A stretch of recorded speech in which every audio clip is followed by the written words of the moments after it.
Morning, everybody. Welcome to the pre-market stream via YouTube that we open up every single Wednesday to the public. If you're just joining us today, thank you for popping in. This is Spartan here from SpartanTrading.com. So basically what's going to happen this morning, once I'm done talking here, Beth's going to come on, Options Mama, and give you a breakdown of the macro environment, any news events that happened over the course of the night that mattered for today. She'll also give you a breakdown of the commodities, kind of look at the bigger picture point of view of everything going on. Once she's done, I'm going to come back on, give you a breakdown of the individual names I'm looking at for today. We'll go through the news associated with the stocks that are gapping up and gapping down that I'm looking at. We'll go through the technicals, we'll chart them out, create an action plan for the open for those individual names. We'll also talk about the SPY and the FANG, go through those individual tickers, talk about the levels that matter on those from a technical standpoint today, and essentially create an action plan for the open for those. Once I'm done that, South Beach will come on, give you a breakdown of any analyst calls he likes for the day, as well as macro environment on sectors he's looking at on the open for, whether it's weakness or relative strength that he may be going after.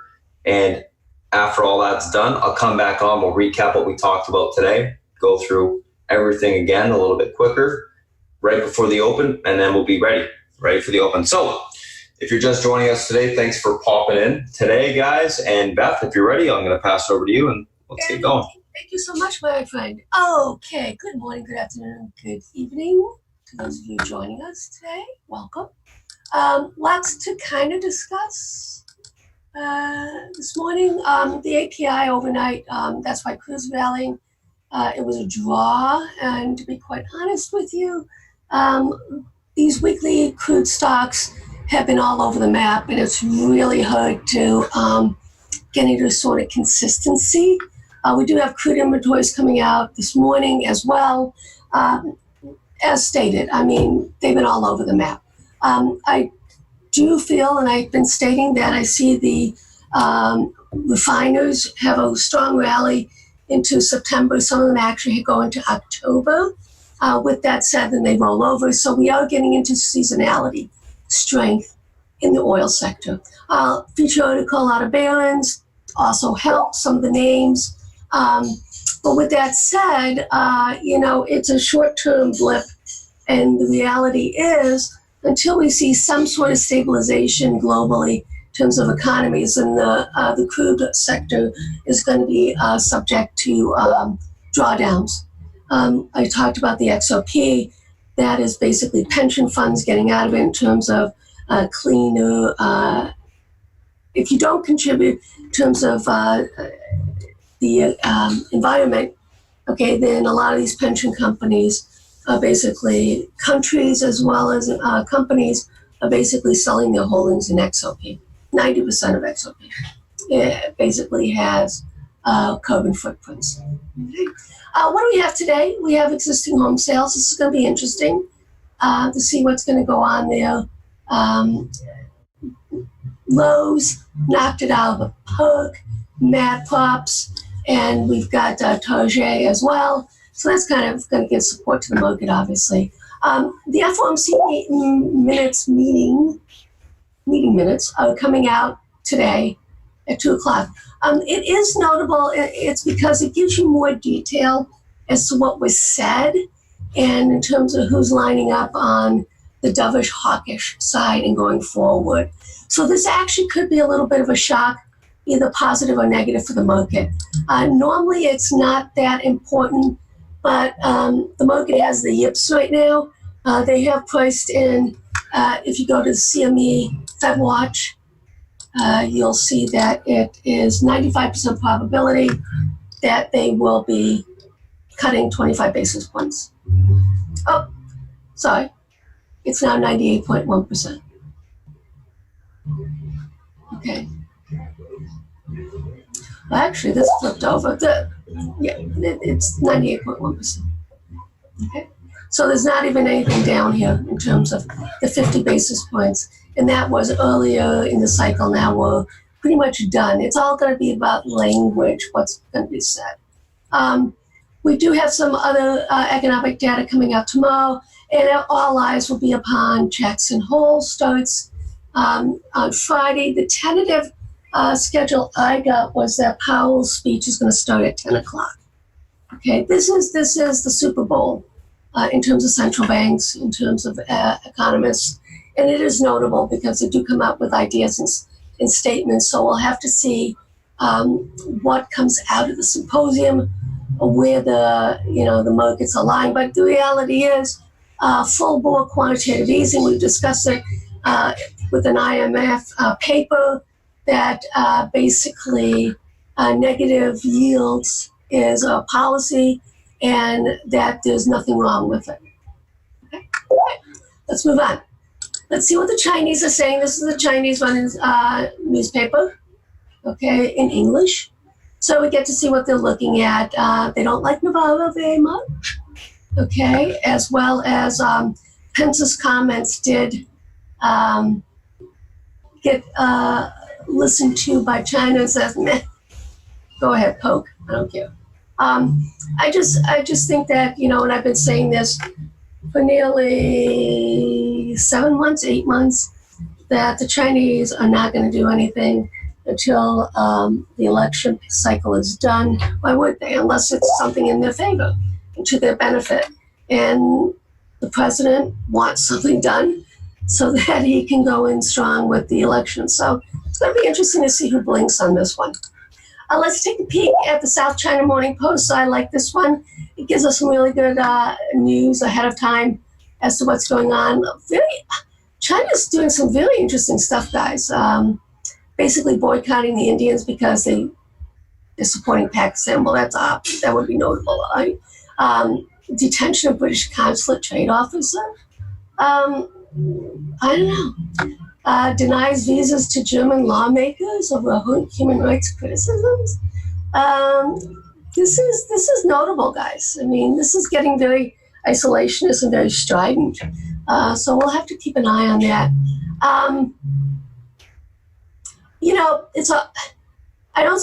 I think the Hong Kong protesters are doing the correct thing, dialing it back a notch in terms of what they're doing. I don't see how this ends, to be honest with you. I do know it's going to really hurt the region in terms of the slowdown. So much is, we've discussed this in the room, so much trade financing goes through. BABA announced that they're not going to do their offering, their IPO, because they just don't like the instability right now in the economy. So, we'll have to see how this starts to play out more and more as we go through. I think the Chinese have been very constrained in terms of their response, which is very un-Chinese-like, but notable. And we don't know. Just don't know. Right?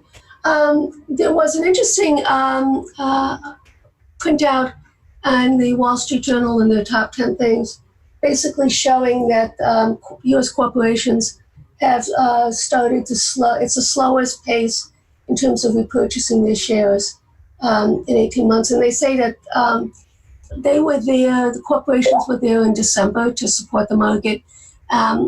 They're postulating that corporate buybacks aren't going to be this time around if there is a largest decline in the market. Okay. There's also some news coming out in terms of the Volcker rule on the banking side. If it gets approved, the regulations will be relaxed, and in terms of lending. So it's going to be interesting, especially to mid-sized lenders, the compliance coming down. This is actually, two things started the financial debacle of 2008, 2007, and both things are basically coming back. We're seeing more loans, mortgages being issued, packaged under a new name. This was also in the Wall Street Journal, basically where, poor quality risks are able to get loans again. we'll see if that comes back to haunt these institutions. Okay, so I did promise that I would say something in regard to what I've been wrong about. And what I've been wrong about, not the fact that GDX didn't take out the baby bull high of 2016, but the strength in it I've been wrong about, in the sense, even though it has not taken this out, what you can see happen, and a lot of talking heads and institutions are basically saying you want to be in gold as opposed to the miners. This actually proves them and myself wrong, in the sense that, as you can see here, as this goes down, that means that miners are strengthening gold more so than, it's a spread, right? So it's a ratio. So basically, GDX, this is the GDX. Same picture for GDXG, for Nugget as well, is that they're all showing greater strength than gold right now in this cycle. And to be honest with you, this is what you would expect to happen. You would anticipate that this actually would be taken out because the starting point is lower. So we do have to keep an eye on this. And in reality, I need to be buying GLD puts as a protection against my portfolio, and not so much the Nugget and JNUG. So my thought process is flawed, and I told everybody that I would, announce what I did wrong, what I'm doing wrong, and I will rectify this situation, and basically put the protection on the GLG. We do have to watch out here, guys, because it is, it will probably be popping up. We'll see what happens here. If not, then we'll take this out. Then obviously GDX will continue to outperform gold. That is pretty notable for those of you, your portfolios. Okay, I want you to keep that in mind, please. And that is what I got wrong. Okay, crude, gold, not getting this one wrong. Basically shouting out, I see crude strength, where gold sideways consolidation, a little bit lower going into the FOMC. And we're going to see if we can take out this high, this resistance level here, then we can see the next level. I really do see us going to the top of this channel, guys. So that's why I added Schlumberger, SLB. I'm in SLB, MPC, RDSA, and PXD. Those are the ones I'm in right now on the oil side. I do not have any, I'm not in UCO or USO, but I may enter it soon. Okay. Here we have gold and the US dollar. Nothing much going on here right now. But obviously, they are kind of pinned to each other, so you have to keep an eye on that. The most important thing, guys, right now is the CRB. If the CRB can, and as you can see, it bounced off of this double bottom here now, reclaim this sideways consolidation channel.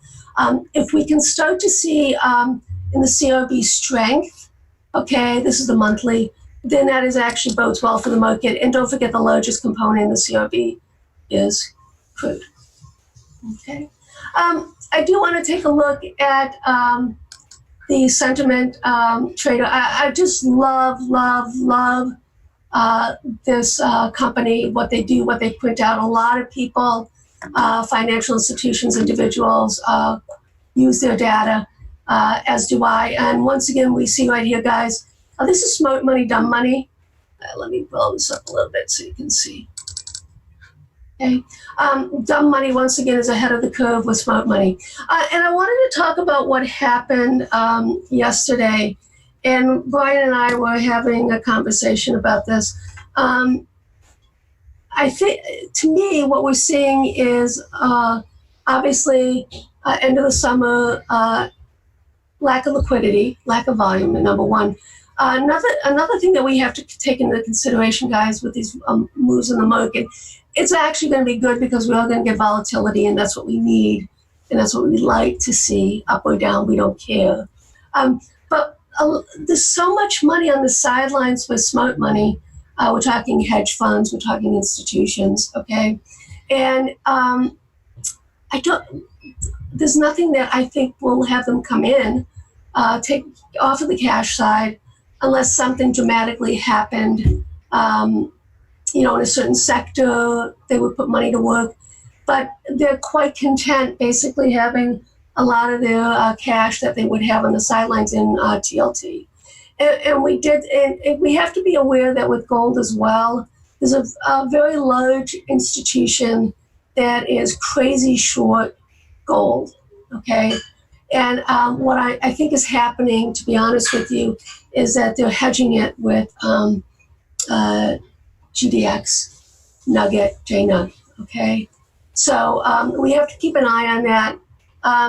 If they did decide to cover that short, okay, and it's around where the 1520 is, and that's why 1520 is a brick wall right now. If we do get through that, I think we're going to get an extension where gold actually outperforms the miners, okay? We'll have to keep an eye on that, right? Okay, so this is actually pretty cool. This is the sector correlations rolling 20 days, okay? And as you can see, we have safe haven correlations and sector correlations. So they're basically side by side what's going on here, okay? And when this happens, guys, so when there's a greater than 0.75 spread, okay, between sector correlation and safe haven correlations, it's crazy bullish, crazy bullish. So Brian and I have been commenting in South Beach as well. There's certain sectors that should be safe havens that money's not coming into. Okay, and obviously one of them would be healthcare. All right, that would be one, especially if you're thinking about a recession. You would see healthcare stocks going up, and I can attest to that. And even then, yesterday they were summarily sold, and this is really quite quixotic. I'm not quite sure what's going on with it, but I'm just saying that when this correlation does happen, okay, when the three safe havens that are above climbed above 0.75, right here, and then we have this rolling up here, it's bullish. And it even shows, well, okay, what others of the safe haven asset correlations there are. US dollar, mildly meh, gold, more bullish, right? 6 months out, 1 year. This is actually quite fascinating, guys, the Treasury futures. I didn't expect it, but to be honest with you, it's not high enough to hit my radar. And then the yen, that is a safe haven, okay, 6 months out. So for you currency traders, this is an interesting factoid for you going 6 months out. Right? Okay, let's take a peek at some of the charts now. I do the macro, so I like to do weeklies. We're so fortunate to have Spartan guiding us on the micro. He's just phenomenal. And I can unabashedly say that the guy is probably the best technician I've ever come across. It is his ability to just go through so many charts, okay, and just come up with so many trades for us. Right? Okay, where are we? Okay, we're coming back down inside this sideways consolidation. We'll see what happens with it. We can actually put some fibs on here. We are seeing divergence. There was a yank today in the VIX. Okay, so we'll see how low it gets. I'm anticipating a move down to here, 1530 off. Okay. So that actually is obviously bullish for the market. Put call should yank as well this morning. But with that said, as you can see, it's within its mean. Basically, this is where all of the EMAs are. And once again, this is weekly. And as you can see, the midpoint comes in right about here, 75. So anticipate a yank. That's what it does on the open. This is what it does. Yeah, here, let me bring in the,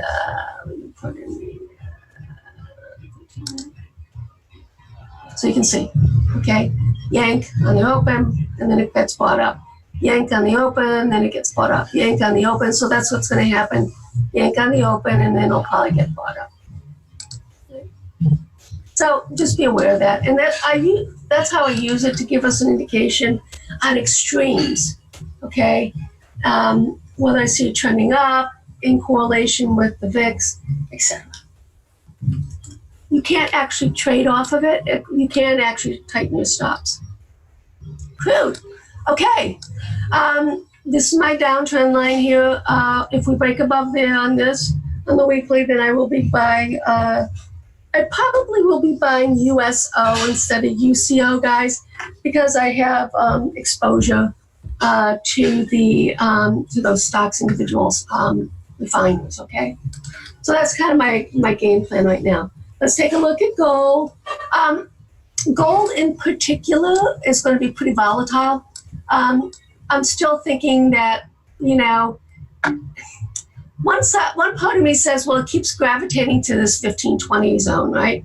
The other part of me says that, well, it really shouldn't be up here, especially going into FOMC and to Jackson Hole as well.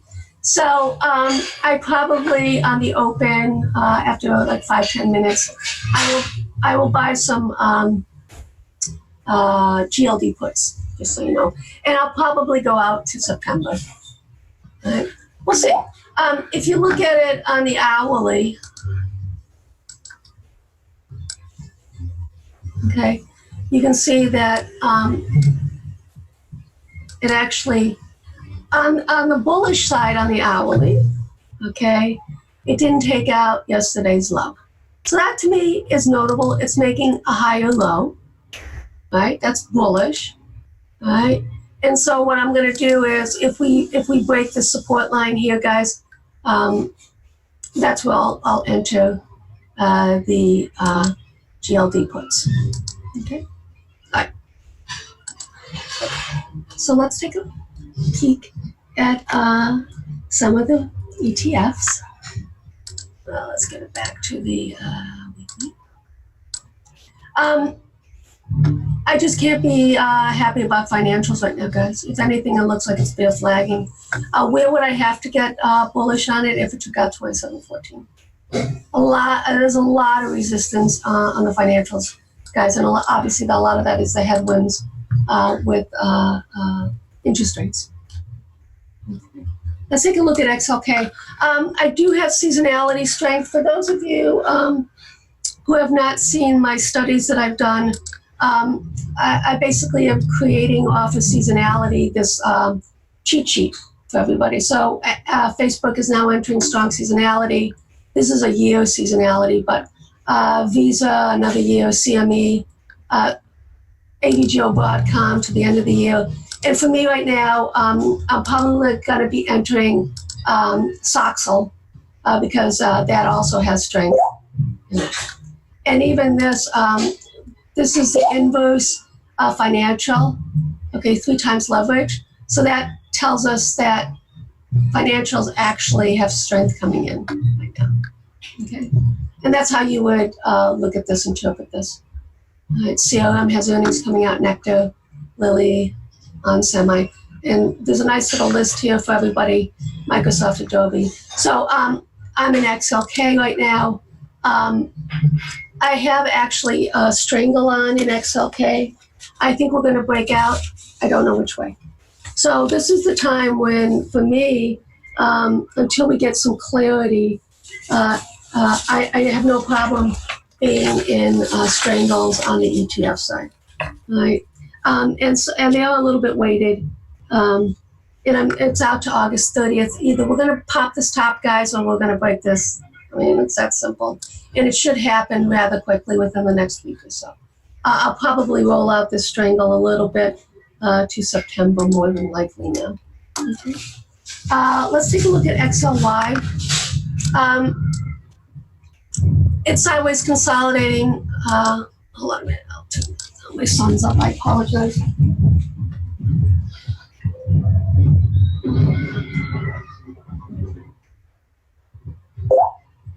Okay. So we'll see what happens with this. Amazon's the largest ETF stock in this ETF. So we'll see if it gets any sort of momentum here.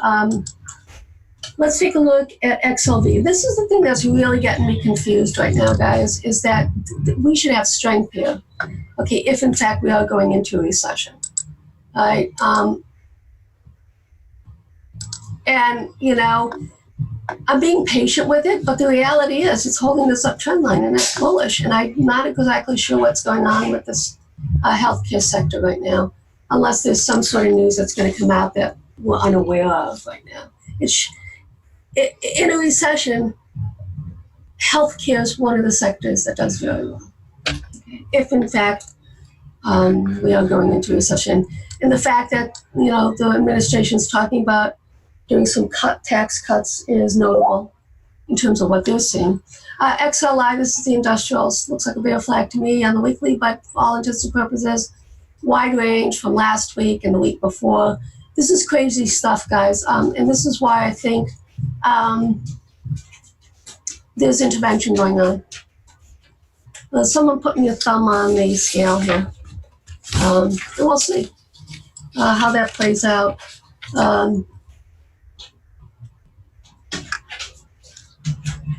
It's crazy the breadth and the width of these spreads in terms of on a weekly basis. But that, like I say, that's good news for us. Let's take a look at the transports. All looks the same, right, guys? It looks like a bear flag. They all look like a bear flag to me on the weekly. But with that said, until we break ranges, you have to buy support and sell resistance. It's having a hard time getting above this downtrend line here, too. Okay. Let's take a peek at, let's do the futures very quickly, then I'm going to pass it on to Spartan. Same narrative, right, except this is a green weekly candle. We'll just have to keep an eye on it. Spartan's going to shout out what he's looking at. To me, if we start to see the small cap start to rally, that would be bullish for me. And as you can see here, if the NASDAQ pops last week's highs, that obviously is going to be very bullish. And then let's take a look at the small caps here. This has been taken to the woodshed. Everybody's poster child for shorting. Until we break this low right here, guys, we just take it one step at a time in terms of on the technicals. With that said, I am done. I am going to pass it on to my friend Spartan. Are you ready? Yep. All right, guys, have a good one. And once again, welcome, everyone. All right, guys, what's going on? Let me just follow up the screen share here. So if you guys are new to chat, I will post the Discord link at the end of this YouTube stream. So once that's closed down, I'll give you guys the Discord link for the chat today. Everyone else, a couple different things that we're looking at today. So Target, PDD, low, JMIA plays, CRE, all of them earnings plays today. Target earnings beat, EPS and revs, Q3 guidance raised, fiscal 19 guidance raised. They're gapping up, squeezing to the upside. PDD earnings beat, EPS and revs. Year-over-year growth, 159.4%. Stocks gapping up nicely. Low, earnings in line positive, EPS beat, rev in line. 2019 guidance, slight raise, and slight raise EPS and revs. GMIA, earnings miss, revenue gapping down on that. Place, earnings mixed, EPS beat, and rev miss. Q3 guidance lowered. Fiscal 19 guidance lowered for EPS and revs, gapping down. And then CRE, earnings mixed, negative. EPS in line and revenue beat, year-over-year, negative 38.7%. Q1 guidance for EPS raised and revenue lowered, gapping down on that. So let's take a look at what these names look like from an individual standpoint intraday here. Let's take a look at Target PDD net first. So Target obviously gapping up. Nice gap up on the daily here into that $100 spot. A little bit of a squeeze to the upside to all-time highs. So let's take a look at exactly where it's got room to today. Let's actually go back to this. 6 months. There we go.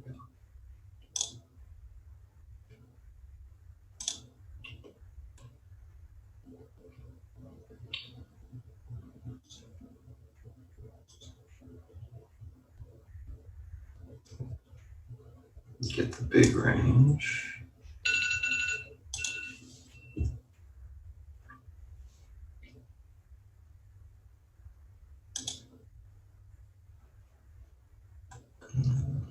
Should be good after this next one.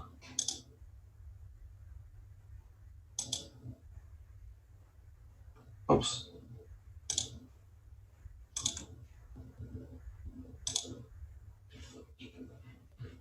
Let's just see here.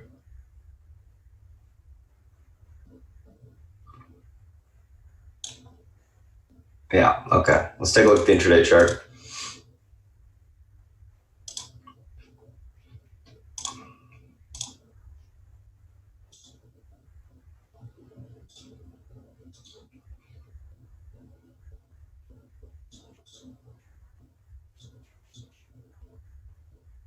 Oops.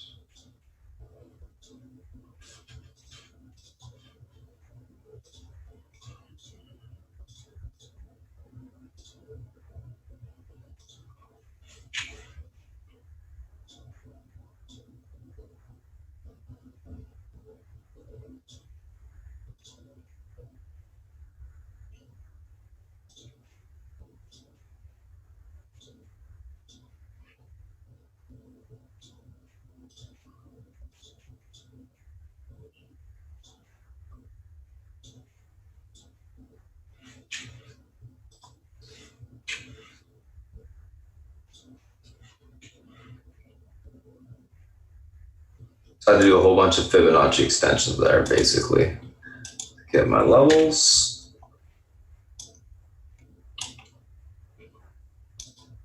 One last thing I want to do.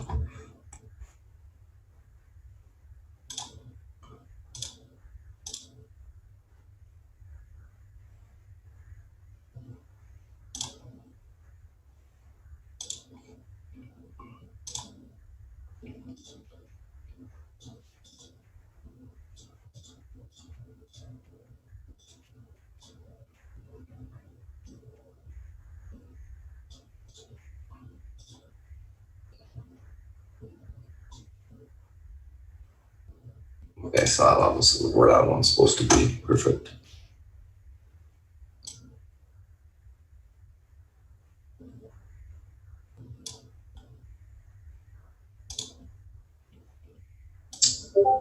Right there.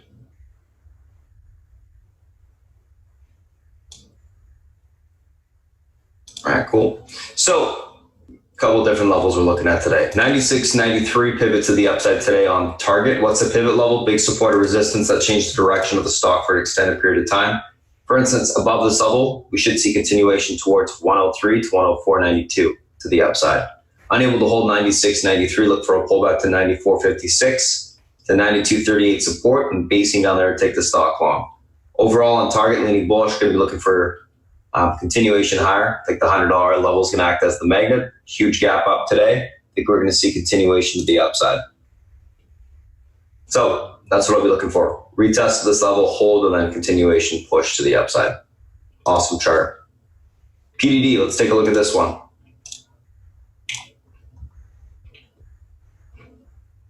So stock's gapping up to about 29.70 to the upside. Let's see where we got our next resistance points. Nice move on the stock so far this morning.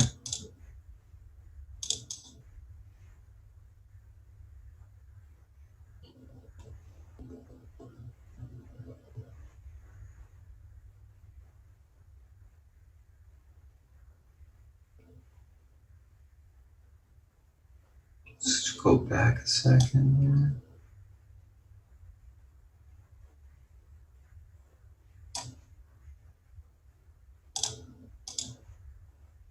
Get rid of that one. Yes, yes.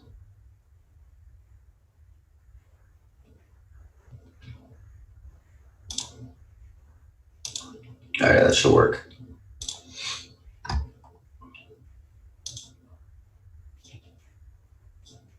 Pivot to the upside on the stock today is this 29.57 level. Holds room towards 30.47 and then into the 31.21 area. Unable to hold 29.57, we look for a pullback towards the 27.96. If that does break, it's going to start to fill the gap towards that 26.58.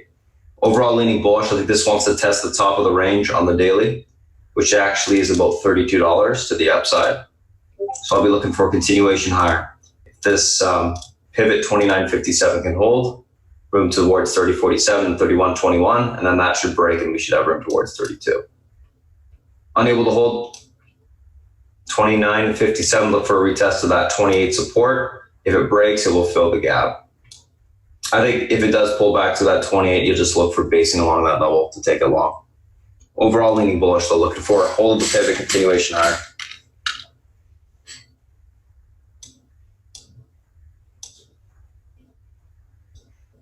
Target and PDD.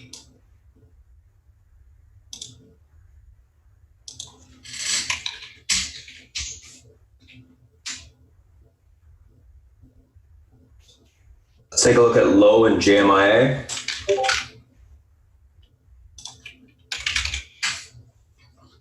So low gapping up, nice push as well. You should help, Home Depot should push more as well to the upside today, I would think. Which is good because we swung some calls.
It looks like a lot more range than that.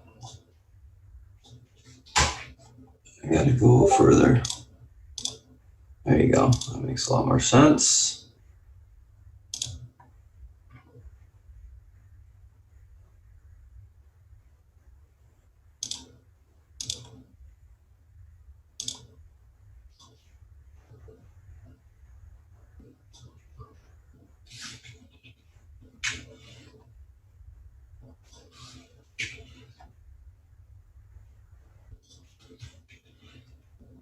All right, easy enough. So 110.14 is your pivot to the upside today on the stock. That level holds. We should see continuation towards 113. That breaks, 115 will be tested. Unable to hold 114, look for a pullback to 108.21. To the 106.36 area and support down there, take the stock long. So looking for continuation, basically a push to the pivot and a squeeze to the upside. Similar to what Home Depot did yesterday. That's what I'll be looking for. Overall leaning bullish, looking for continuation higher, looks good, in my opinion. Watch that PDD, guys, in the pre-market. It is starting to push to that 30.47 to the upside.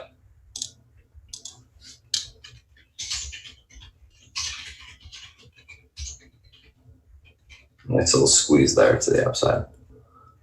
Just got to do something with that chart. One sec. 29, 34.47, 28.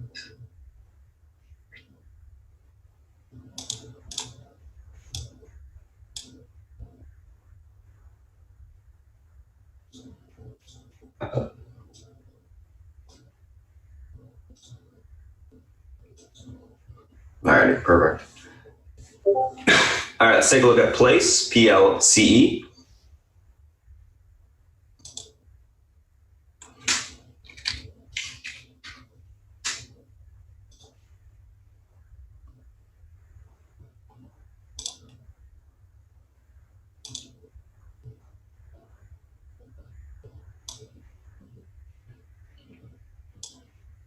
So place stocks gapping down into the, whoops, sorry. NOA is low.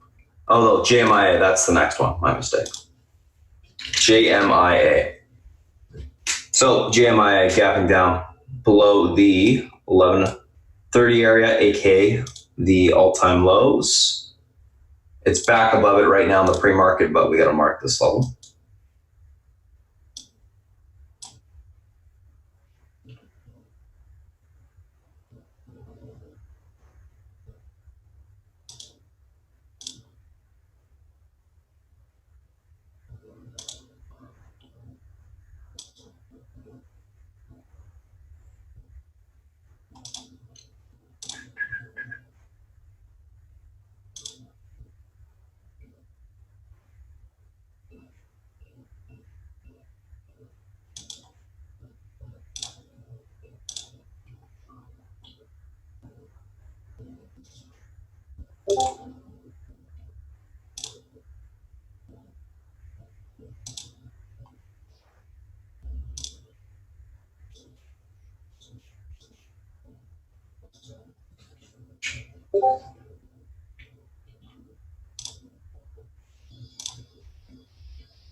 Obviously, the 1130 area is going to be the pivot to the downside today. Just want to mark one more level if I can.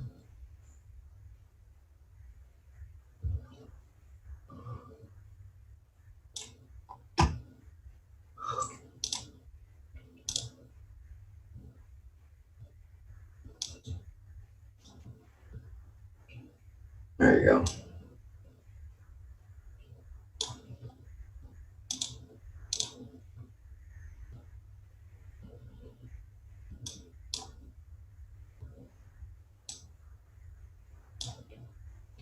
So pivot to the downside today, 1132 on JMIA. This level breaks, we should see continuation towards the 980 level. It should be an all-day fader if you get through that spot. If 1130 is able to hold, look for a bounce back to 1257. If we reclaim that level, we can push back towards the 1362. 1130 holds, it's going to be holding that range on the low. On the daily, it will be a double bottom. We can see continued bounce to the upside. Unable to hold, we see continuation selling to the downside. So it's going to be a pretty big level this morning.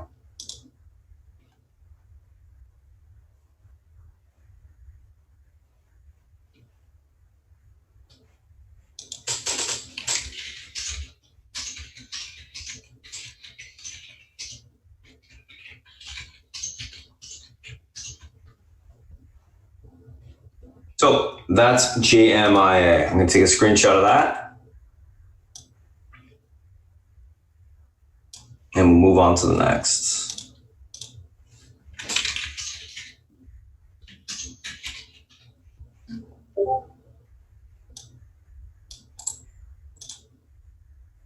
So next two.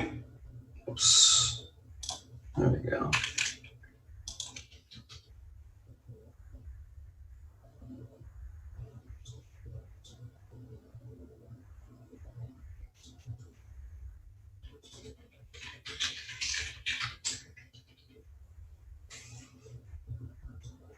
There we go.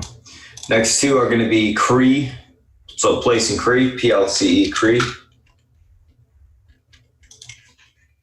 So place gapping down to 70 bucks, hit 65 in the morning. Nice amount of range. Let's take a look at where we got room to today. Alrighty.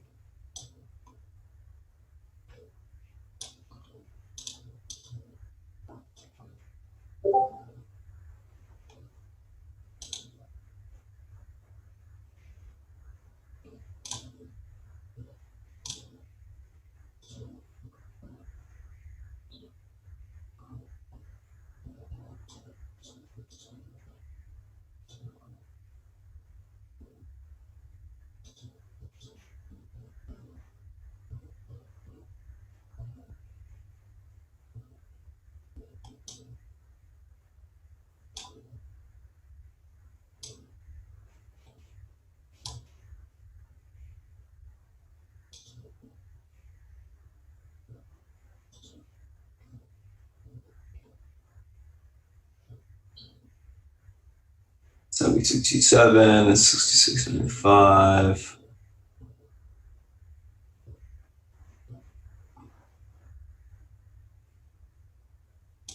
$63.84.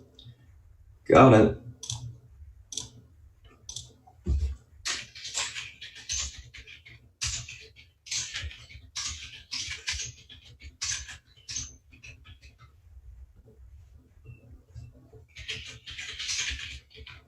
So what are we looking at here?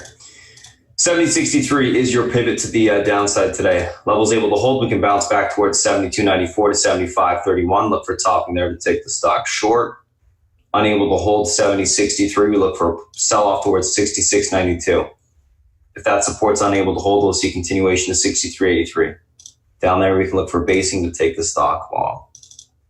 Overall, doing a pretty decent job holding up in the pre-market here. We'll see whether or not that pivot holds on the open. That's going to be the big key. Unable to hold, it's a continuation sell-off. Pretty big resistance or support break, I should say, on the downside. So range support break on the downside on the daily, which occurred. So we'll see if it's able to reclaim it or not.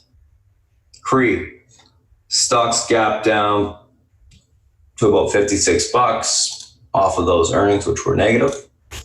Let's see where the stocks got room to today.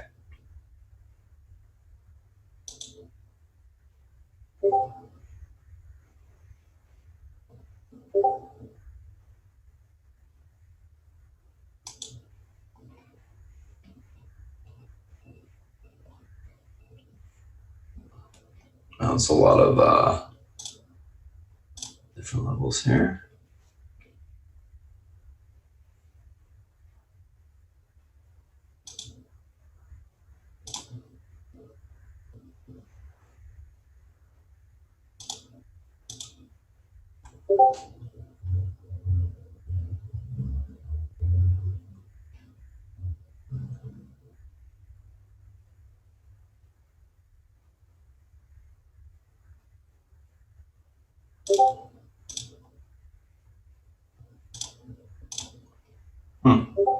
Cool.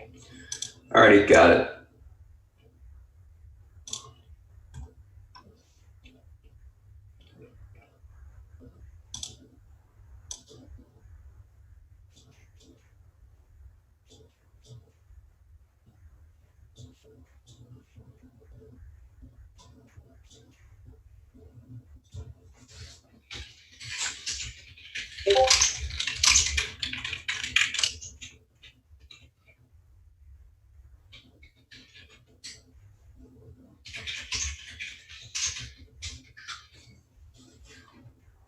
Watch this create or place, guys. 75.31. Nice volumes coming in. That's where it's got room to right now. Pivot's holding. So 55.93 on CRE is your pivot point to the upside today. Level holds.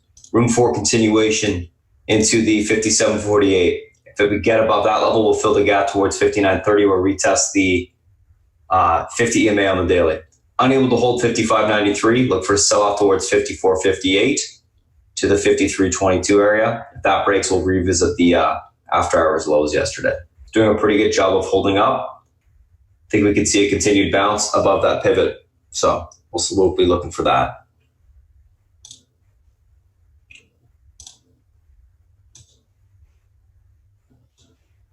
Then we take a screenshot of these two and let's move on to the SPY and the FANG.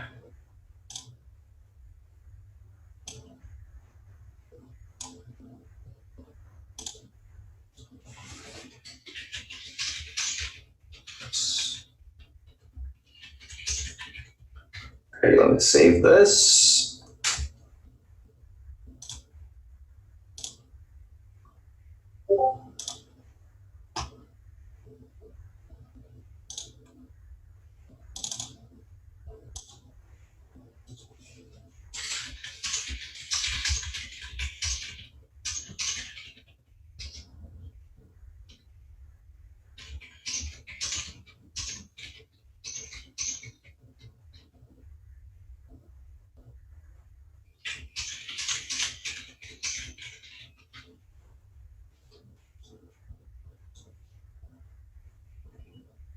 Alrighty, let's take a look at the SPY and the FANG.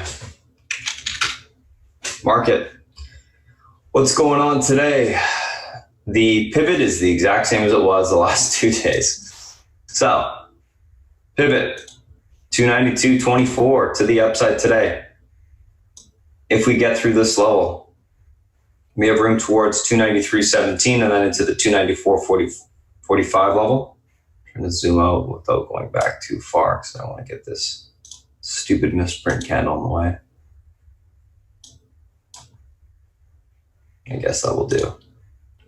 So we break 293.17 to the upside. I guess we can call it 293.15 right now.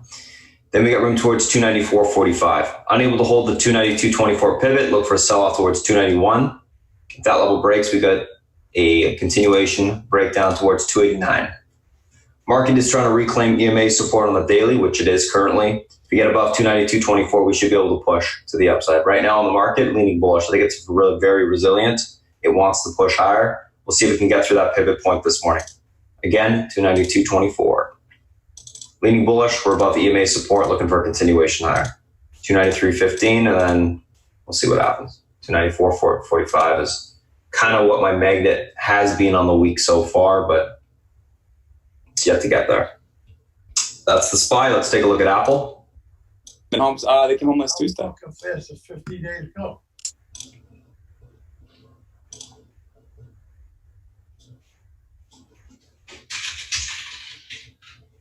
That's the SPY. Sorry, someone's mic turned on there. Apple. 212.20 is your, or 212.30 I should say, is your pivot to the upside today. Level holds, room towards 214.85 to the upside. We should be able to take our last day's highs and get continuation higher. Unable to hold that 212.30, look for a sell-off back towards last day's lows to the 209.60 support to the downside. Overall on Apple, right now leaning bullish.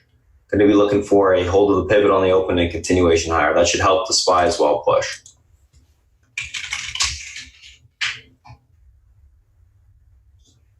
Watch those 215s. Amazon. Oops. Amazon.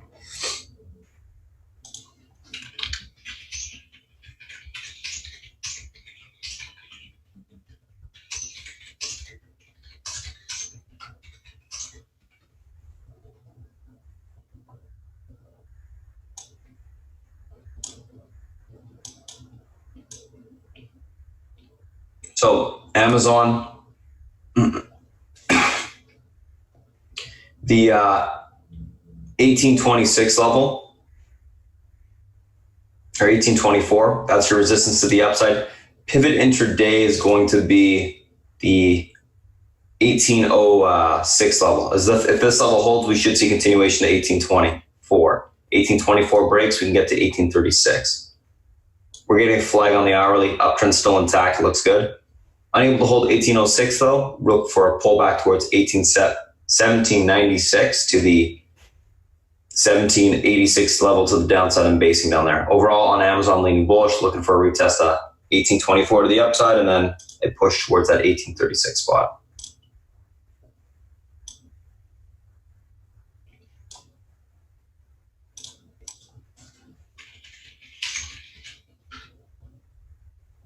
Let's take a look at Netflix. Netflix 360 is your pivot to the upside today. Level hold, we got room towards 303.80 to 306. Unable to hold, look for a sell-off back towards the 297.70 level to the downside. Overall on Netflix this morning, because it's above the pivot, leaning bullish, looking for a little bit of a bounce to the upside. After the bounce is over, then you can maybe flip that bias to bearish and see what happens there. Let's take a look at Facebook. Facebook, 185, pivot to the upside today. Level is able to hold. We have room back towards the recent highs of 187.50. Unable to hold 185, look for a sell-off back towards 183. If that breaks, we got room towards 181 to the downside.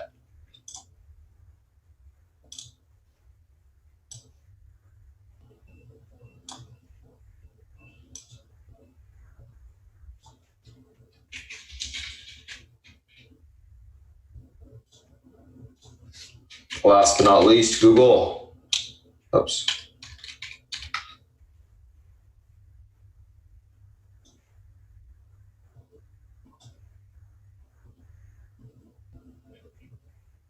Google 1181 pivot holds, room back towards 1,200 bucks. Unable to hold that 1181, look for a sell off towards 1173 to the downside, and then if that breaks, we got room towards 1163.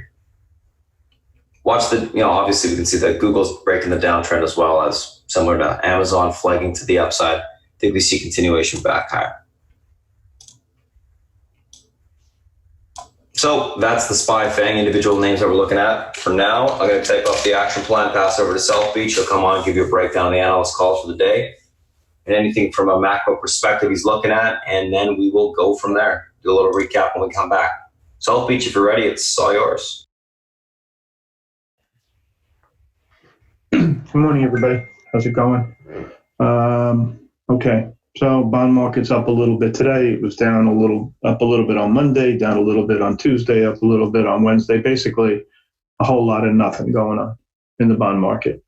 The 2 and 10 year are no longer inverted, but that could change at any time. Basically, yield curve's flat as a pancake. You got the typical Trump beating the hell out of Powell in the morning, and I'm sure he'll beat the hell out of him a little more in the afternoon, and then tomorrow, and then Friday, and that's how it goes. Okay, I've never seen anything like it, but that's how it rolls. So why do you think he's beating the crap out of him so badly? How about this fact that only one president has gotten reelected since the Civil War while we're in a recession? Okay, maybe that has something to do with it, right? I'm sure he's very familiar with that fact. All right, and if he gets a cooperative Fed who lowers rates aggressively, the odds of going into a recession are mitigated. So I would think that has a lot to do with it. Just my opinion. But anyway, that's what's going on with that. I think that's the motivation behind it. And I don't think it'll stop. And plus the fact, as long as the economy's okay, he has he has a more of an edge when negotiating with China. Obviously, we don't know how that's going to turn out. Today, they threatened sanctions regarding our sales of arms to Taiwan. I don't know what they're going to sanction, but the longer this thing goes on, the worse it is for China, because the supply chain is definitely being altered by a lot of companies and trying to avoid China. And once it's changed, it ain't going back. So, it behooves China to come to a deal sooner than later. But we'll see. And the beat goes on, right? What else happened in Washington today? Trump tried to buy Greenland over the weekend, and when they said it's not for sale, he canceled his trip to Denmark. Okay, so more stuff. Anyway, what else is going on today? Let's see.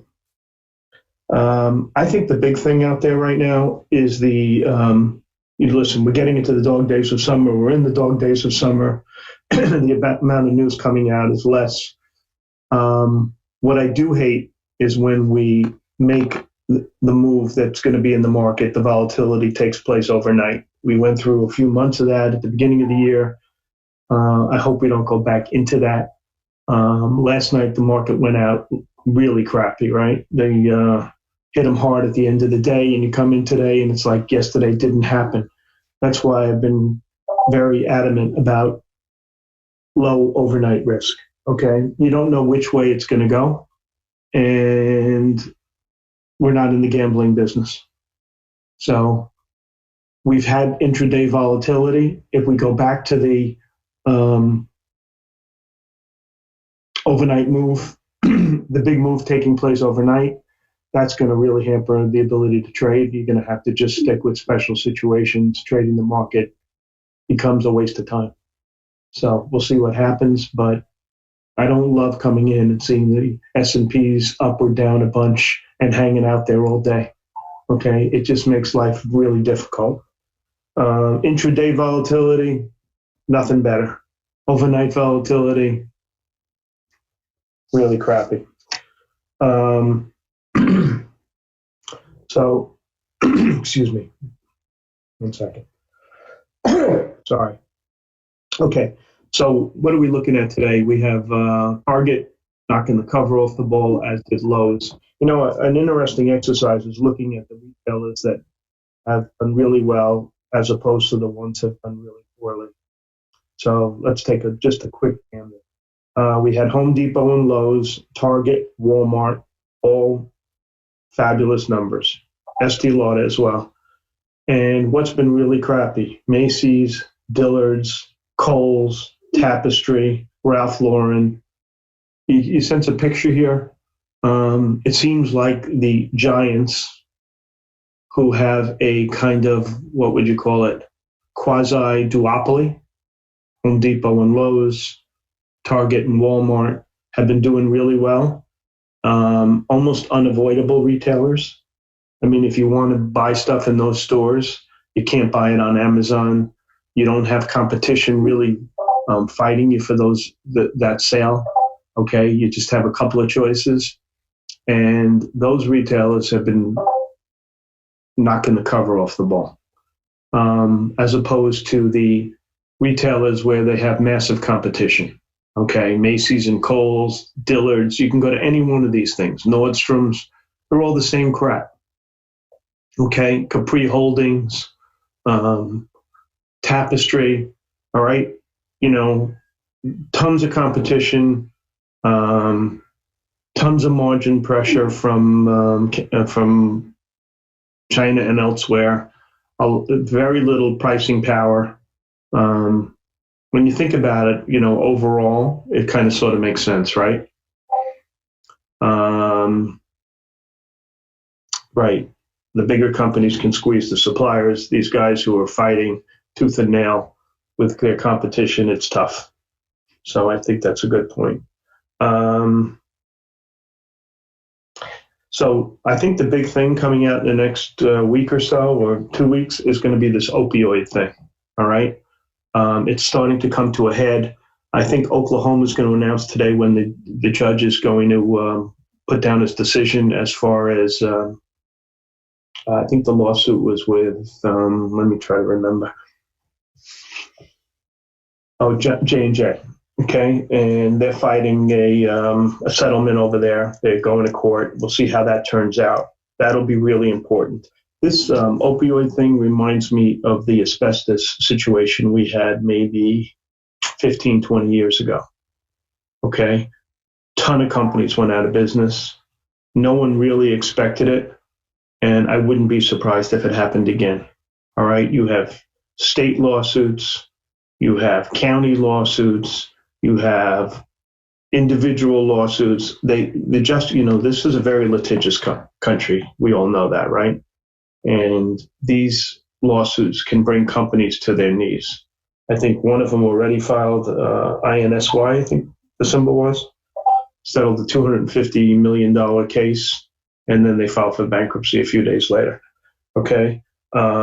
We've seen what happened to Teva. We've seen what happened to Mallinckrodt, Endo, I think Cardinal, ABC, and McKesson, and are also in the viewfinder of all these lawsuits.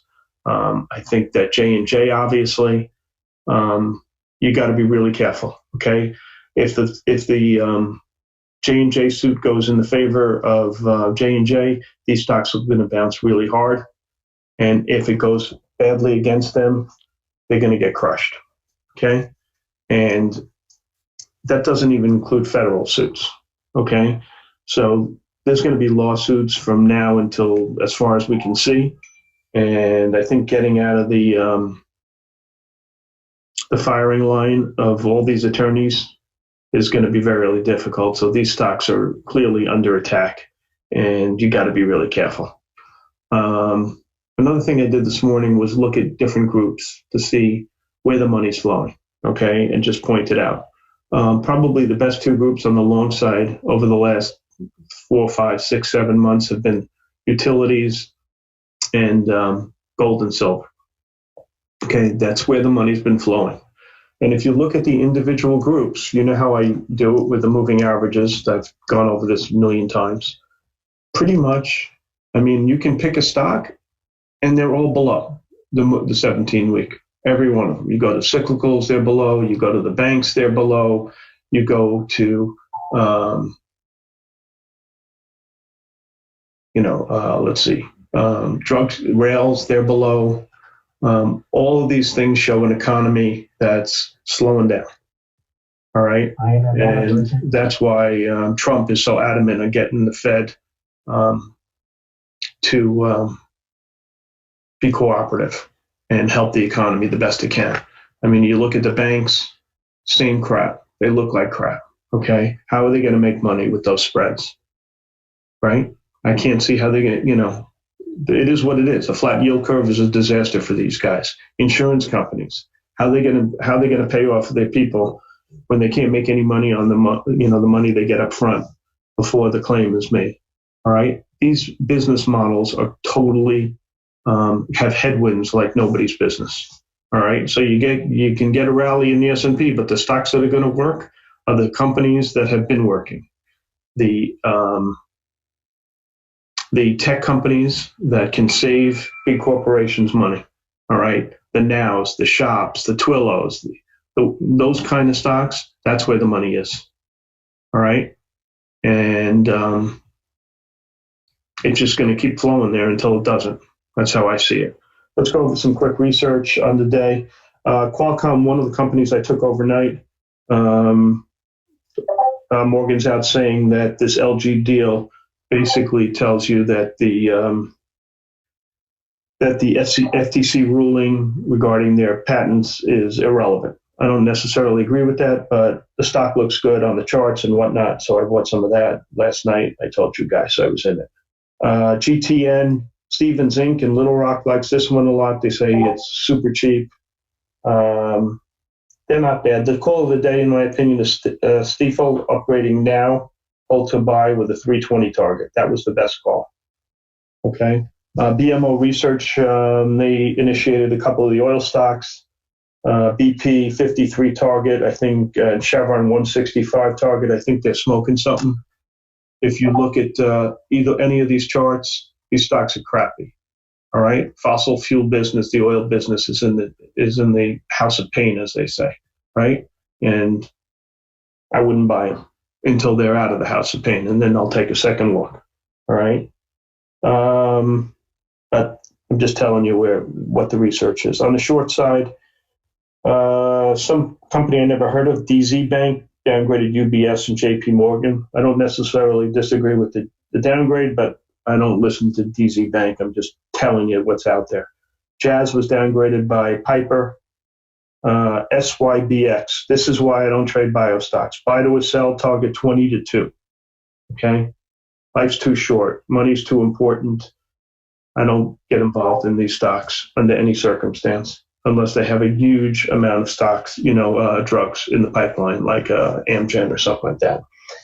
And the best call on the short side is HA. They went from a buy to a sell, target 30 to 20. This is Stifel. They're saying the PRASM numbers are off, and Southwest is adding additional flights to Hawaii. I think that's a good call. Okay?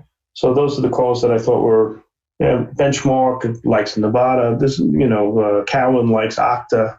All HSBC is bullish on Baidu. Okay, so those are the calls on the day.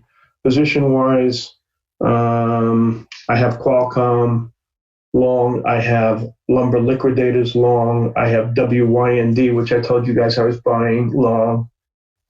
And my only short is Hain Celestial, which acted like garbage last night. I will be focusing on Toll today because we'll see how the call goes. It looks like it's going, and it ain't going well. I think I'm going to be watching this one. If anybody knows what time the Toll call is, let me know. I did that yesterday in Kohl's. I waited for the call. It looked like the call was going crappy. It was an easy $2. So I'll try to mimic that again in Toll. And that's about it. Anybody want to talk about anything before I hand it back to Spartan? I have 2 or 3 minutes. All right, but I like the exercise of going through the groups and just seeing where things stand. Like look at Pfizer, crappy. These stocks, you could just look and see where the pain is. KHC still a short? Yep, it's still a short. I think KHC is a complete piece of garbage. Okay? When was the last time you saw Cheese Whiz on someone's table? I mean, it's really comical. I'll tell you, they're your company if you want to build a bomb shelter in your backyard and you want to stock it with food. It'll be good until the end of time. I mean, talk about garbage. All right? Terrible company. Any other stocks you guys want to talk about? I mean, when you think about a stock, just don't think about a symbol and a number next to it. Okay? It's got identity. The identity of Kraft Heinz is crap. Okay? Whereas the identity of, let's say, a Disney is just a company firing on all cylinders. Just a great company. You got to look at what's behind the number. Boeing, a company in disarray, right? But they will get their act together. You can rest assured. All right, but right now, would I touch it? No, I can't. You know my rules. I can't own it. Okay, when it changes, I'll buy it. Until that time, I won't. NDSN had a bad number. That's a cyclical stock. Another reason, just another reason that it shows you the economy is just fighting tooth and nail to keep their head above water. What's my downside on KHC? I don't use numbers, BCO. I just say if they're going up or down and let the stock tell me when it stops going down. When it crosses the 17-week moving average on the upside, I'll cover. Okay? But I would never be long. Okay? All right. So that's about it, guys. I appreciate your time. Hopefully we'll find something good today. We had something yesterday that made a couple of bucks. Some intraday call. I forget what it is. I think it was Xilinx, right? That was good. The other day and the day before that, we had something else, a couple of bucks in that, whatever that was. I don't even remember. I trade so many stocks. Xilinx, you're right, Disney. Thanks, Cornell. I like that little kiss on Franklin's forehead. Okay, so that's really it. Someone's saying, oh, yeah, I did buy Qualcomm, but I called it out, right? You guys know I bought it. Wait, someone's asking me a question, so let me just answer before I get back to Spartan. Oh, I bought Qualcomm, I bought Lumber Liquidators, and WYND. YND I bought because of HGV. Apollo tried to buy them. I think WYND was a cheap stock, and the other stock in the group is VAC. So there are 3 stocks in the timeshare business. I bought the one I like best. Okay, I know this group really well. I've traded it for years and years, and I've done really well with it. Okay, so that's the one I liked. Anyway, that's it. I'm going to give it back to Spartan. Thanks for your time. And you guys know I won't be in next week, so you could always reach me vis-a-vis private messaging. Okay? All right, guys. Spartan, if you're ready, buddy. Yeah, thanks, South Beach. All right. Alrighty, guys, let's take a look at kind of what we got going on this morning. A couple different things. So if you guys are just popping in on that YouTube stream today, thanks for popping in. A little recap of what we talked about this morning. So stocks that we're looking at today, gapping up, gapping down, Target, PDD, low, JMIA, place, CRE. So Target, earnings beat EPS and revs, Q3 guidance raised, fiscal 19 guidance raised, PDD, earnings beat EPS and revs, year-over-year growth, 159.4%. Low, earnings in line positive, EPS beat and rev in line, 2019 guidance, slate raised, EPS and revs, JMIA, earnings miss, revenue, selling off on that. Place, earnings mixed, EPS beat, revenue miss, Q3 guidance lowered, fiscal 19 guidance lowered, EPS and revs. So they're gapping down there. And then CRE, earnings mixed negative, EPS in line, revenue beat, year-over-year growth 38.7% negative, 38.7%. Q1 guidance for EPS raised and revenue lowered. So they're a little bit of a mix on the guidance there. They gapped down a little bit, but they're holding up right now. So let's take a look at what these names look like from an individual standpoint. And just real quickly, guys, the SPY did break out to the upside. Target and PDD. Target and PDD. Oh, and by the way, guys, on the option side for these names, Beth did write up a little bit of a, every single morning she writes up the options ideas as well as breaks down the chart for the SPY, the FANG. So just as a quick little teaser for that, take a look there. But anywho, let's take a look at the two names we've got going on this morning. So the first one's Target and PDD. So 96.93 is the pivot to the upside today. Major support or resistance level. 96.93 holds. We've got room back towards 103.06 to 104.92 to the upside. If 96.93 is unable to hold, look for a pullback to 94.56 to 92.38, basing on there to take the stock long. On target, leaning bullish, looking for continuation higher. What I want to see is a pullback to the pivot, a hold of that pivot, and then some sort of basing to go long on. That's what I'm looking for on target. Let's take a look at PDD. 29.57 is your pivot to the upside today. Level holds. Look for a continuation of 30.47 to 31.21. Unable to hold, look for a pullback to 28. And support down there to take the stock long. If 28 breaks, it will fill the gap. Overall, on PDD, leaning bullish. I want to see a reclaim of the pivot for continuation to the upside. Let's take a look at low and JMIA. So low, 110.14, pivot to the upside today. Level holds, room towards 113. That breaks, we can see 115 to the upside. 110 unable to hold, look for a pullback to 108.21. To 106.36 and basing down there to take the stock long. Leaning bullish on low, going to be looking for a move like Home Depot had on the open where it just started to squeeze off of the above the pivot point and go through some sort of resistance level. That's what I'm thinking it's going to happen, but we'll wait for it and see how it reacts on the open. GMIA, 11.32 is your pivot point today to the downside. Level breaks, all day fader. 980 is going to be your target. That breaks, you got even more room to the downside. 11.32 does hold, look for a bounce back towards 12.57 to 13.62, topping within those two areas to take the stock short. Leaning bearish, I want to see topping, short the stock. Place in CRE.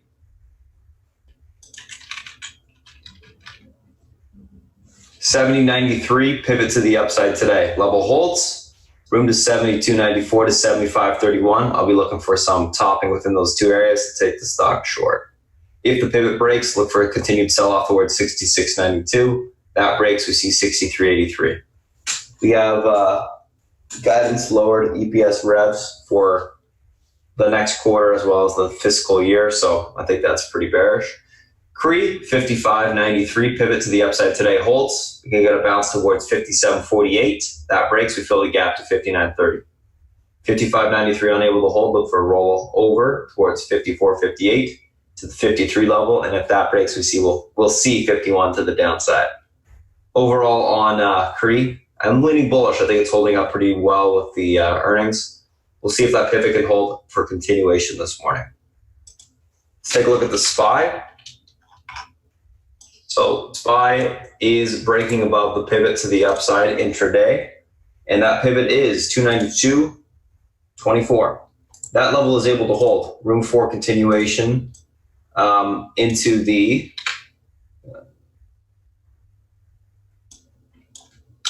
there we go. This level holds. We should see continuation towards 293.15 to the upside. Break that. 294.44 will be tested. The magnet I have for the week is that 294.44. I am looking for continuation into that spot. If 292.24 is unable to hold, we look for a continuation sell-off back towards 291. That breaks, we can see 289s today. Overall leaning bullish. Why? Because we're above EMA support, looking for continuation higher. Let's take a look at Apple.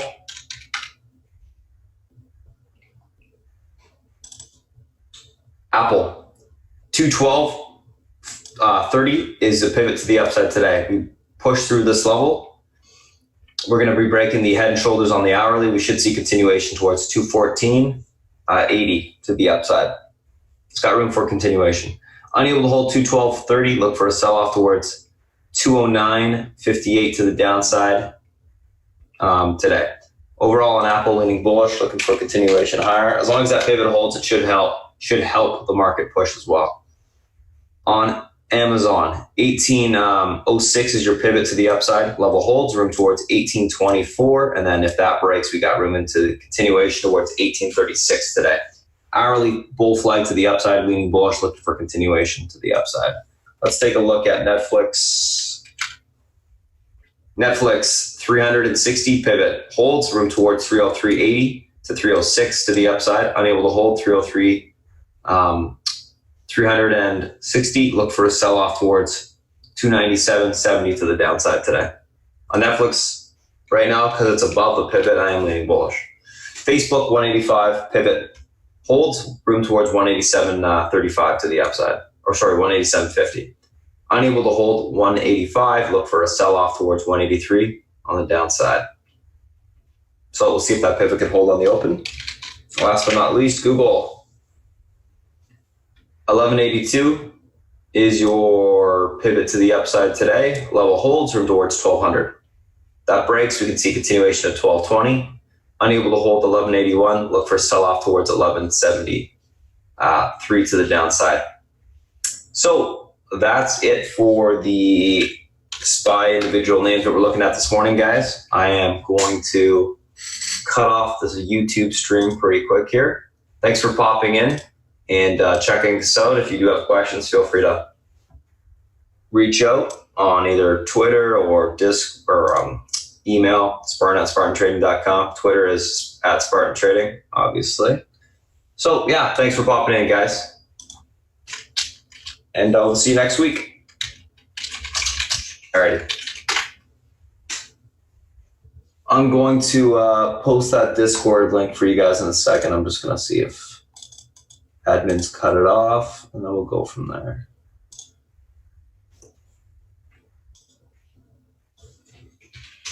You guys got questions? Ask away.